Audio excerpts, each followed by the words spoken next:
YS కుటుంబంలో చిచ్చు పెట్టడానికి జరుగుతున్నటువంటి రాజకీయాన్ని 3 దశాబ్దాలుగా చూశారు.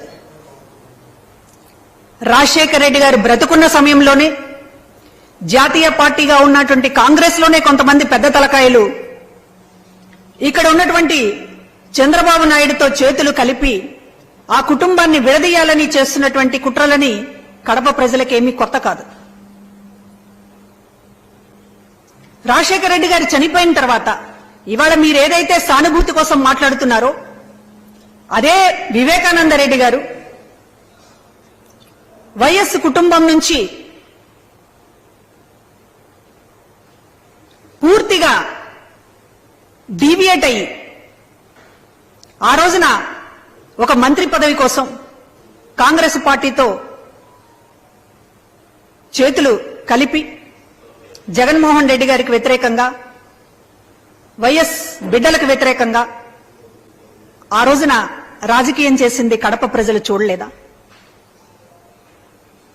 వైఎస్ వివేకానంద రెడ్డిని ఓడించడానికి ఎమ్మెల్సీ ఎన్నికల్లో మీరు పక్కన పెట్టుకుని మాట్లాడుతున్నటువంటి బీటెక్ రవి ఆ రోజు వైఎస్ వివేకాన్ని ఓడించడానికి ఎవరైతే ప్రయత్నం చేశారో వాళ్ళందరూ కూడా ఇవాళ మీతోటి కలిసి ప్రయాణం చేసే పరిస్థితి, మీ గురించి సానుభూతిగా మాట్లాడేటటువంటి పరిస్థితి.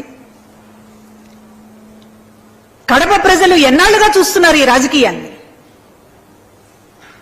నిటారుగా నిలబడుతున్నటువంటి నాయకత్వాన్ని వెన్ను విరగగొట్టాలని అటు వైఎస్ మీద ప్రయత్నం చేశారు, ఇటు వైఎస్ కొడుకు జగన్మోహన్ రెడ్డి గారి మీద ప్రయత్నం చేస్తున్నారు. కాకపోతే ఈసారి చంద్రబాబులో షర్మిల చిక్కుకోవటమే మా దురదృష్టం, చంద్రబాబు అదృష్టం. కాబట్టి ఈరోజు కడప మీద నిలబడి, కడప గడ్డ మీద నిలబడి హత్య రాజకీయాల గురించి లేకపోతే మరొక దాని గురించి ఎవరైనా ఎన్నికల్లో ఎందుకు పోటీ చేయాలనుకుంటారు? షర్మిల గారు ప్రజల సమస్యలు దాని మీద పరిష్కరిస్తాననేటటువంటి నమ్మకం ఉన్నవాళ్లు పోటీ చేయాలని అనుకుంటారు, పార్టీలు పెట్టాలని అనుకుంటారు, పార్టీలకు నాయకత్వం వహించాలనుకుంటారు. కానీ మీరు 2 విషయాలు చెప్తా ఉన్నారు. హంతకుడు హంతకుడు అని అవినాష్ రెడ్డి మీద ముద్ర వేస్తా ఉన్నారు. కేసు విచారణ అంటే మీకు కోర్టుల మీద నమ్మకం లేదు, చట్టాల మీద నమ్మకం లేదు, మీ బుర్రలో ఏది తోస్తే అదే తీర్పు, అదే విచారణ, మీరు కూడా శిక్ష కూడా మీరే వేయాలనేటటువంటి వైఖరి ఇది సరి అయిందేనా? కోర్టు విచారణలో జరుగుతున్నటువంటి విషయాలు, దానికి సంబంధించినటువంటి ఏమిటి అనేటటువంటిది దాని లోతులకు వెళితే ఈ ప్రెస్ మీట్ సరిపోదు. కానీ విచారణ పరిధిలో ఉన్నటువంటి ఒక అంశాన్ని తీసుకొచ్చి ఎన్నికల అంశంలో మార్చడంలో మీ రాజకీయం ఏమిటి? ఆ రోజున జగన్మోహన్ రెడ్డి గారికి వ్యతిరేకంగా, విజయమ్మ గారికి వ్యతిరేకంగా వైఎస్ వివేకాన్ని నిలపడంలో ఈ కూతురు సునీత, ఆ కుటుంబము ఆ రోజున ప్రోత్సహించింది నిజం కాదా? ఈ రోజున మీ స్వార్థ కారణాలతోటి మీరందరూ కూడా ఏకమయ్యి ఇవాళ ఒక స్క్రిప్ట్ ప్రకారం చంద్రబాబు లేకపోతే మరొకళ్ళో ఈ మాటలు మాట్లాడితే ప్రజలు ఉమ్మేస్తారు గనక మిమ్మల్ని పావులుగా మార్చుకుని ఈ రోజున ఇట్లాంటి మాటలు మాట్లాడించడం అనేటటువంటిది, మీరు పావులుగా మారడం అనేటటువంటి దురదృష్టకరం. ఎన్నికల్లో మీరు ఏమి సాధించాలని పోటీ చేస్తున్నారు? ఎవరైనా ఎన్నికల్లో నేను ఇది సాధించాలని పోటీ చేస్తున్నానని చెప్తారు. ఎవరు ఆఖరి కోరికల కోసమో లేకపోతే మరొకటి కోసమో కోర్టు పరిధిలో ఉన్నటువంటి అంశాలను తీసుకొచ్చి దీనికోసం నేను పోటీ చేస్తున్నానని ఎవరైనా ఇప్పటిదాకా మాట్లాడారా? అది కరెక్ట్ సమంజసమేనా? ఇవాళ మీరు ప్రత్యేక హోదా గురించి మాట్లాడుతున్నారు. కాంగ్రెస్ పార్టీ దోషి కాదా ప్రత్యేక హోదా ఏపీకి దక్కకపోవడానికి? విభజన చట్టంలో ప్రత్యేక హోదా పెట్టకుండా అసలు రాష్ట్రాన్ని విభజించడమే చాలా అన్యాయంగా, అంటే ఒక రాష్ట్రం గాలికి పోతే పోయింది, రాజకీయంగా తనకు ప్రయోజనాలు దక్కితే చాలని ఆ రోజు కాంగ్రెస్ పార్టీ భావించింది నిజం కాదా? ఆంధ్రప్రదేశ్ మీద ఒక కక్ష గట్టి కుయుక్తులతోటి, కుట్రలతోటి రాష్ట్రాన్ని గాలి కొదిలేసినటువంటి కాంగ్రెస్ పార్టీ విభజన చట్టంలో ప్రత్యేక హోదా పెట్టకుండా ఇప్పుడు హోదా జపాన్కి కాంగ్రెస్ పార్టీ మాట్లాడడం, మీరు దాన్ని నెత్తినెక్కించుకోవడం, రాజకీయాల కోసం అటు జాతీయ పార్టీగా ఉన్నటువంటి కాంగ్రెస్ పార్టీ, ఇక్కడ మీరు కూడా ఇవాళ రాజకీయం కోసం మాట్లాడుతున్నారు. కాంగ్రెస్ పార్టీ రాష్ట్రానికి చాలా అన్యాయం చేసిందని గతంలో మీరు మాట్లాడారు కదా, ఎందుకు యూటర్న్ తీసుకున్నారు ఇప్పుడు?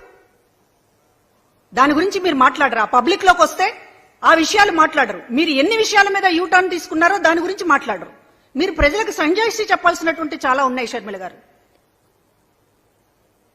మీ వ్యక్తిగతమైనటువంటి ఎజెండాతోటి కోర్టుల పరిధిలో, విచారణ పరిధిలో ఉన్నటువంటి అంశాలని భూతద్దంలో చూపించి ప్రజల ముందు ఏదో మాట్లాడాలని చెప్పి ప్రయత్నిస్తున్నారు. కడప ప్రజలు అర్థం చేసుకుంటారు, కానీ బయట ఉన్నటువంటి వాళ్ళకి వాస్తవాలు చెప్పాలి గనక మేము మాట్లాడాల్సి వస్తుంది తప్ప కడప ప్రజల గురించి మాకు ఎటువంటి భయము, ఆందోళన లేదు. వాళ్ళు ఇట్లాంటి కుట్రల్ని ఎన్నో చూశారు. కాకపోతే స్వయంగా షర్మిల గారు కూడా ఈ కుట్రల్లో భాగం కావడం, పావుగా మారడం అనేటటువంటిది ప్రజలు జాలి పడుతున్నారు. కానీ ప్రజల ముందు పదే పదే మాట్లాడుతున్నారు కనుక కొన్ని విషయాలు మీరు సంజాయిషి చెప్పాల్సినటువంటి విషయాలు ఉన్నాయి. ఎప్పుడు దాడి చేయడం కాదు, ఎదురు దాడి చేయడం కాదు మీరు చేయాల్సింది. ప్రజల ముందు సంజాయిషి చెప్పాల్సినటువంటి కొన్ని విషయాలు ఉన్నాయి. అసలు తెలంగాణలో మీరు పార్టీ ఎందుకు పెట్టారు? ఎందుకు ఎత్తేసుకున్నారు? తెలంగాణలో పార్టీ పెట్టినప్పుడు మీరేం మాట్లాడారు? తెలంగాణనే నా గడ్డ అన్నారు. అవసరమైతే ఆంధ్రప్రదేశ్కు వ్యతిరేకంగా కూడా నీటి విషయంలో కొట్లాడతానని అన్నారు. తెలంగాణ ప్రజల కోసం, తెలంగాణ రాష్ట్రం కోసం ఆంధ్రప్రదేశ్ ప్రజలని కూడా పట్టించుకోను, ఆంధ్రప్రదేశ్కు నష్టం జరిగినా సరే తెలంగాణ కోసం ప్రాణమిస్తానని చెప్పి మాట్లాడారు. అక్కడ పార్టీ పెట్టారు, అక్కడ కార్యకర్తల్ని, నాయకుల్ని నిండా ముంచారు. ఉన్న పళంగా కాంగ్రెస్ పార్టీలో విలీనం చేశారు. కనీసం కాంగ్రెస్ పార్టీ మిమ్మల్ని చుట్టపు చూపుగానైనా ఎన్నికల ప్రచారంలో పాల్గొనని అడగలేదు. మీ దగ్గరకు వచ్చి ఒక కనీసం మీ సహకారం కోరలేదు. పోనీ ఎన్నికల్లో గెలిచిన తర్వాత మీరు చెప్పుకుంటున్నారు నా వల్ల గెలిచింది, నా వల్ల గెలిచిందని, కనీసం ఒక థ్యాంక్స్ అనేటటువంటి ప్రకటన కూడా కాంగ్రెస్ పార్టీలో లేదు. ఇంత అవమానకరంగా, చిన్న చూపుగా వ్యవహరించినా కూడా మీరు కాంగ్రెస్ పార్టీని విలీనం చేశారు. సడన్ గా ఆంధ్రప్రదేశ్లోకి ల్యాండ్ అయ్యారు. ఇక్కడ పార్టీ పెట్టారు, ఇక్కడ కాంగ్రెస్ పార్టీకి అధ్యక్షురాలయ్యారు. ఇవాళ తెలుగు ఆంధ్ర గడ్డ గురించి ఈ రోజు మాట్లాడుతున్నారు, కడప బిడ్డ అంటూ మాట్లాడుతున్నారు. ఆ రోజు ఎందుకు మీరు ఆంధ్రప్రదేశ్ ప్రజలకు వ్యతిరేకంగా నిలబడాలని ఆ రోజు ఎందుకు అనుకున్నారు? ఈ రోజు లేదు లేదు అదంతా తూచి రాజకీయాల్లో ఇంతగా చంద్రబాబుని ఇప్పటిదాకా చూసాం మేము ఊసరవెల్లిగా. ఏ విషయానైనా ఆయన యూటర్న్ తీసుకుంటారు, మోడీ గారిని తిడతాడు, మళ్ళీ మోడీ గారిని చంకనెక్కించుకుంటాడు. ఇవన్నీ కూడా చంద్రబాబుని ఇప్పటిదాకా మాకు తెలిసినటువంటి రాజకీయం, ఊసరవెల్లి రాజకీయం. కానీ ఇవాళ మీరు చేస్తున్నది ఏంటి? ఇన్ని యూటర్న్లు మీకు అప్పుడే ఏం అవసరం అవుతున్నాయి, ఎందుకు అవసరం అవుతున్నాయి? ప్రజల ముందు దీనికి వివరణ ఇవ్వాలి కదా. ఒక సభలో అన్న దీనికి వివరణ మాట్లాడకుండా హత్య రాజకీయాలు, లేకపోతే వ్యక్తిగతమైనటువంటి మీ బాధలు ఇవి చెప్పుకుంటున్నారు. సరే, మీరు చేసినటువంటి రాజకీయానికి సంజాయిషి, కనీసం వివరణ ప్రజల ముందు ఇవ్వాల్సినటువంటి బాధ్యత మీకు ఎప్పుడూ అనిపించడం లేదా? 4 మాటలు ఎదురుదాడిగా మాట్లాడేయడం, జగన్ గారి మీద ఉన్నటువంటి కోపము, లేకపోతే రాజకీయంగా ఏమీ దక్కలేదనేటటువంటి బాధ వ్యక్తం చేస్తున్నారు పదే పదే.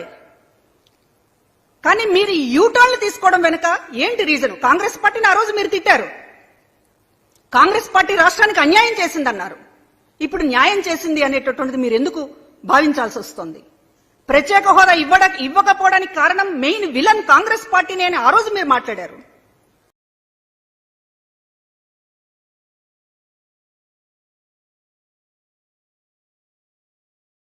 కానీ ఇవాళ ప్రత్యేక హోదా రావాలంటే కాంగ్రెసే అని చెప్పి మాట్లాడుతున్నారు. ఈ యూటర్న్ల వెనుక మీ ఉద్దేశం ఏంటి? అసలు మీరు ఏం రాజకీయం చేయదలుచుకున్నారు అనేటటువంటిది ప్రజల ముందు ఒక్కసారైనా సరే వివరణ, సంజాయిషి చెప్పండి దయచేసి. అంతే తప్ప ప్రతిసారి రాజకీయమే చేస్తాం. ఇప్పుడు అవినాష్ రెడ్డిని హంతకుడు అంటున్నారు. అవినాష్ రెడ్డి మీద దానికి కేసు విచారణలో ఉంది, నిజానిజాలు ఏమిటి అనేటటువంటిది ఇంకా తేలలేదు. మీరు కొన్ని అభిప్రాయాలను పట్టుకుని ఎవరైతే హంతకులు ఉన్నారో, ఎవరైతే వివేకానంద రెడ్డికి సంబంధించినటువంటి ఆయన ఓడించాలని, ఆయన రాజకీయాల్లో లేకుండా చేయాలని ప్రయత్నించారో వాళ్ళందరితో చేతులు కలుపుతా ఉన్నారు.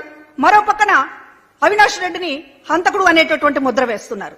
ఎన్నికల సమయంలో ఒక మనిషిని, ఒక అభ్యర్థిని పట్టుకుని ప్రూఫ్స్ లేకుండా నిరాధారంగా హంతకుడు అనేటటువంటి ముద్రతోటి రాజకీయం చేయడం అంటే ఇది ఎంత పతనమైనటువంటి రాజకీయమో మీకు అర్థం కావడం లేదా? 2 రోజులు అయితే జగన్మోహన్ రెడ్డిని కూడా అంటారు మీరు. మాకేమీ అనుమానం లేదు. మీరు ఏ స్థాయిలో ఉన్నారనేటటువంటిది మాకు కూడా అర్థమవుతోంది. రేపు జగన్మోహన్ రెడ్డి గారిని కూడా అంటారు, ఎందుకంటే ఓడించమని మీరు పిలుపునిస్తున్నారు. షర్మిల గారు, సునీత గారు జగన్మోహన్ రెడ్డి గారిని ఓడించండి అని పిలుపునిస్తున్నారు. అటు చంద్రబాబు ఎజెండా అయినా, అటు కాంగ్రెస్ పార్టీ ఎజెండా అయినా, బీజేపీ ఎజెండా అయినా, జనసేన ఎజెండా అయినా జగన్మోహన్ రెడ్డి గారు అధికారంలో ఉండకూడదు. జగన్మోహన్ రెడ్డి గారిని ఓడించండి అనేటటువంటి ఏ కారణం లేకుండా, ఏ కారణం చెప్పకుండా, అసలు మీరు చేస్తున్నటువంటి రాజకీయం ఏంటో ప్రజల ముందు ఏ సంజాయిషి ఇవ్వకుండా జగన్మోహన్ రెడ్డిని ఓడించండి అని పిలుపునిస్తున్నారంటే మీ ఎజెండా ఏంటో ప్రజలకు తెలియడం లేదా? వీళ్ళందరి ఆశయం జగన్మోహన్ రెడ్డి గారిని ఓడించడం అనేటటువంటిది. ఇవాళ దానికి జతగట్టి మీరు జగన్మోహన్ రెడ్డి గారిని ఓడించండి అనేటటువంటిది న్యాయమైన డిమాండ్ అనిపించడానికి రేపు ఆయన్ని కూడా హంతకుడు అంటారు మీరు. అందులో అనుమానం ఏం లేదు. 2 రోజులు ఆగితే అదే మీ నోటి నుంచి వచ్చేటటువంటి మాట. కానీ ఈ రోజున మీరు ప్రజల ముందు చెప్పాల్సినటువంటి విషయాలు ఉన్నాయి. దాన్ని బిడ్డగా నేను ఈ రాష్ట్రాన్ని బాగు చేయడానికి వచ్చాననేటటువంటి మాట్లాడుతూ ఉన్నారు. ఈరోజు వైఎస్ రాజశేఖర రెడ్డి గారి బిడ్డ చేస్తున్నటువంటి రాజకీయం చూసి నిజంగా అభిమానులు చాలా బాధపడుతూ ఉన్నారు. రాజశేఖర రెడ్డి గారి పేరు ఈ రోజు నిలబడి ఉందంటే కాంగ్రెస్ పార్టీ పుణ్యం కాదు.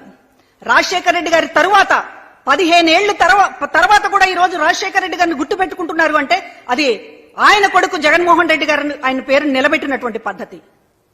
ఒక పార్టీని పెట్టడమే కాకుండా కాంగ్రెస్ పార్టీ లాంటి ధీటుగా ఎదుర్కొని రాజశేఖర రెడ్డి గారు 2 అడుగులు వేస్తే జగన్మోహన్ రెడ్డి గారు 4 అడుగులు ముందుకేశారు అనేటటువంటిది, ఆ పేరుని, ఆ విగ్రహాన్ని ఈ రోజున ప్రజల మనసుల్లో చిరస్థాయిది, ఆ పేరుని, ఆ విగ్రహాన్ని ఈ రోజున ప్రజల మనసుల్లో చిరస్థాయిగా నిలిచింది అంటే దానికి కారణం జగన్మోహన్ రెడ్డి గారు తప్ప మీరు చేస్తున్నటువంటి రాజకీయం కాదు. మీరు చేస్తున్నటువంటి రాజకీయం రాజశేఖర రెడ్డి గారికి తలవంపులు తెచ్చేటటువంటి విధంగా ఉంది. రాష్ట్రాన్ని అసలు ఆంధ్రప్రదేశ్ అంటేనే గిట్టనటువంటి పార్టీ ఈ రోజున కాంగ్రెస్ పార్టీ. ఆంధ్రప్రదేశ్ పోతే పోయింది అనుకున్నారు కాంగ్రెస్ పార్టీ. ఈ రాష్ట్రం పోతే ఏంటి, తెలంగాణలో మన రాజకీయం ఉంటే చాలు అనేటటువంటి దానితో రాష్ట్రాన్ని అడ్డంగా విభజించి కనీసం ప్రత్యేక హోదాకి సంబంధించి కూడా విభజన చట్టంలో పెట్టాలి అనేటటువంటిది కూడా కాంగ్రెస్ పార్టీ పూర్తిగా మర్చిపోయి కాదు, విస్మరించి కావాలనే ఈ రాష్ట్రం బాగుపడకూడదనేటటువంటి ఒక కక్ష కట్టినటువంటి పార్టీకి ఇవాళ నాయకులుగా షర్మిల గారు మాట్లాడుతున్నటువంటి పద్ధతి అత్యంత బాధాకరంగా ఉంది. అంటే రాజకీయాల కోసం మీరు ఏమైనా చేస్తారా? ఆంధ్రప్రదేశ్ ప్రజలకు కూడా వ్యతిరేకంగా మాట్లాడడానికి సిద్ధమై ఈ రోజు ప్రత్యేక హోదా జపం చేస్తా ఉన్నారు. గురించి కాంగ్రెస్ పార్టీ గొప్పదనాన్ని గురించి మీరు మాట్లాడుతుంటే నిజంగా చాలా మంది గుండె ముక్కలైపోయింది. రాజశేఖర రెడ్డి గారిని ఎఫ్ఐఆర్ లో పెట్టినటువంటి పార్టీ, చార్జ్ షీట్ లో పెట్టినటువంటి పార్టీ, ఆయన చనిపోయిన తర్వాత చార్జ్ షీట్ లో ఒక నిందితుడిగా, ఒక అవినీతి పరుడుగా కాంగ్రెస్ పార్టీ రాజశేఖర రెడ్డి గారిని చిత్రించేటటువంటి ప్రయత్నం చేసినటువంటి పార్టీ. జగన్మోహన్ రెడ్డి గారిని 16 నెలల పాటు జైల్లో ఉండి కనీసం బెయిల్ కూడా పొందకూడదు అని ఎక్కడా కూడా దేశంలో ఎవరు కూడా అన్ని నెలల పాటు జైల్లో ఉన్నటువంటి పరిస్థితి లేదు. బెయిల్ అనేటటువంటి ఒక హక్కుగా అందరికీ వచ్చేటటువంటి పరిస్థితి. కానీ 16 నెలల తర్వాత కూడా జగన్మోహన్ రెడ్డి గారు బయటికి రాకూడదని ఉచ్చు పనినటువంటి కాంగ్రెస్ పార్టీ, ఇవాళ ఆ కాంగ్రెస్ పార్టీ మీకు గొప్పదిగా రాష్ట్రానికి అన్యాయం చేసిన పార్టీ, వైఎస్ కుటుంబానికి అన్యాయం చేసిన పార్టీ, సాక్షాత్తు వైఎస్ రాజశేఖర రెడ్డి గారిని నిందితుడిగా చేర్చినటువంటి పార్టీని మీరు సమాధి దగ్గర పొగుడుతూ అభ్యర్థుల్ని ప్రకటిస్తూ ఉంటే నిజానికి ఊసరవెల్లి కూడా సిగ్గుపడుతోంది షర్మిల గారు మిమ్మల్ని చూసి. మీరు క్లారిటీగా మీరు చెప్పాల్సినటువంటి విషయాలు ఉన్నాయి. మాట్లాడితే మైకు ముందు 4 తిట్లు తిట్టడం, జగన్మోహన్ రెడ్డి గారి మీద ద్వేషాన్ని వెళ్ళగక్కడం తప్ప మీరు ఎందుకు రాజకీయాన్ని ఇన్ని యూటర్న్లు తీసుకున్నారు? ఎందుకు మీరు ఊసరవెల్లిలా ప్రతి అడుగులోనూ మాట మారుస్తూ ఉన్నారు? తెలంగాణలో ఏం ఆశించి వెళ్లారు? ఎందుకు అక్కడ ప్యాకప్ చేసుకున్నారు? ఇక్కడ ఎందుకు పార్టీని ఓపెన్ చేశారు? ఇవాళ ప్రత్యేక హోదాకి సంబంధించి మాట్లాడేటటువంటి అర్హత కాంగ్రెస్ పార్టీకి ఉందా? గతంలో మీరు కాంగ్రెస్ పార్టీని తిట్టినటువంటి మాటలకు వివరణ ఏంటి? ఇవన్నీ మాట్లాడకుండా హంతకులు, హత్య రాజకీయాలు, చిన్నాన్న ఆఖరి కోరికలు ఇవి కాదండి ఎన్నికల్లో మాట్లాడాల్సింది. ఎన్నికల్లో మీరు కడప ప్రజలకు ఏం న్యాయం చేస్తారో మాట్లాడండి. ఎన్నికల్లో కాంగ్రెస్ పార్టీకి సంబంధించినటువంటి ద్రోహాన్ని మీరు క్షమాపణ చెప్పి ముందుకు కదులుతున్నారా, లేకపోతే ఏ రకంగా దాన్ని ఆ నష్టాన్ని పూడుస్తున్నారనేటటువంటిది సమాధానం చెప్పకుండా మీరు గాని, మీ పార్టీ జాతీయ నాయకులు గాని చాలా విషయాలు ఆంధ్రప్రదేశ్కి సమాధానం చెప్పాల్సినటువంటి విషయాలు ఉన్నాయి. వాటిని మీరు దాటుకుని మీరు ఎంపీ కావాలనో లేకపోతే మరొకటనో వెళ్ళాలంటే కుదరదు. కాంగ్రెస్ పార్టీ ఇక్కడ దోషి. ఆంధ్రప్రదేశ్ ప్రజల ముందు కాంగ్రెస్ పార్టీ దోషి. ఆ దోషికి సంబంధించినటువంటి ఆ పాత్రకి సంబంధించినటువంటి విషయాలు ఇక్కడ చర్చనీయాంశం కావాల్సిందే. దాన్ని తప్పించుకుని మీరు కడప లేకపోతే కడప రాజకీయము, హంతక రాజకీయము ఇది మాట్లాడాలంటే అది జరగని పని షర్మిల గారు. కాబట్టి మీరు ప్రజల ముందు సంధిస్తున్నటువంటి విజ్ఞప్తి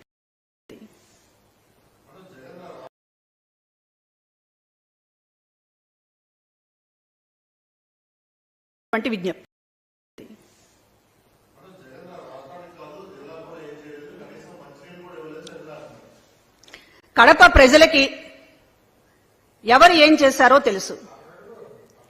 ఈ రోజున చెయ్యకపోతే రాష్ట్రంలో మొత్తం కూడా స్థానిక సంస్థల ఎన్నికల నుంచి ఇప్పటిదాకా కూడా వేలాది మంది ప్రజల అభిమానాన్ని చూరగొంటున్నటువంటి నాయకుడిగా జగన్మోహన్ రెడ్డి గారు ఇవాళ చరిత్రలో నిలిచిపోతున్నారు. చూస్తున్నారు, మీరు కూడా చూస్తున్నారు. ఇవాళ బస్ యాత్రల ఎండలో 3-4 గంటల పాటు ఆయన రాక కోసం ప్రజలు ఎదురు చూస్తున్నారంటే గుండెల్లో ఎంత అభిమానం లేకపోతే అది సాధ్యమవుతుంది? ఇవాళ మీరు కుటుంబ సభ్యులుగా మీకున్నటువంటి వ్యక్తిగతమైనటువంటి ఎజెండాలతో ఆయన మీద 4 తిట్లు తిట్టేసి ఆయన చాప్టర్ని ఏదో క్లోజ్ చేద్దామని మీరు అనుకోవచ్చు. కానీ ఇక్కడ కాపాడుకోవడానికి ప్రజలు సిద్ధంగా ఉన్నారు. ఖచ్చితంగా చేస్తాం. ఎన్నికల నిబంధనలకు ఇది పూర్తిగా విరుద్ధమైనటువంటి ప్రచారము. ఒక అభ్యర్థిని పట్టుకుని ఆధారాలు లేకుండా హంతకుడు అని మాట్లాడుతున్నారు అంటే ఇది ఎన్నికలకి ప్రజాస్వామ్యానికి పూర్తిగా భిన్నమైనటువంటి విరుద్ధమైనటువంటి విషయము.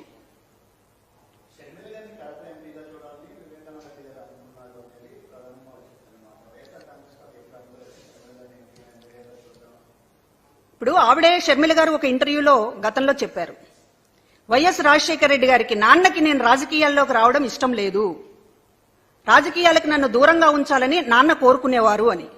నాన్న రాజకీయాలకి దూరంగా ఉండాలని రాజశేఖర రెడ్డి గారు కోరుకున్నారు, చిన్నాన్నేమో ఈవిడ ఎంపీ కావాలని కోరుకున్నారు. ఇంత విరుద్ధమైనటువంటి కోరికలు అంటే నాన్నని గౌరవిస్తారా, చిన్నాన్నని గౌరవిస్తారా? ఏంటి రాజకీయం?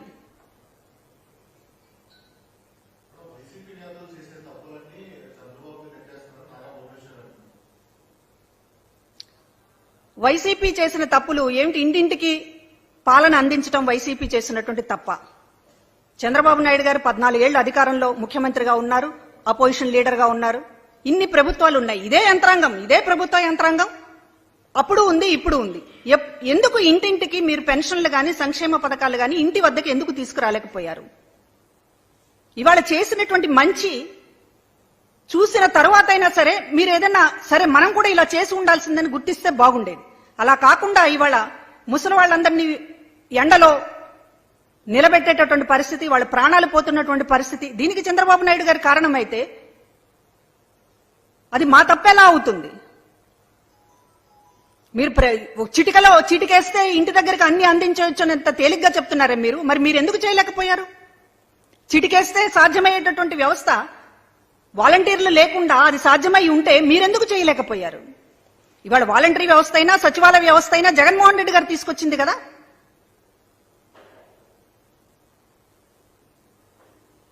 ఇంకా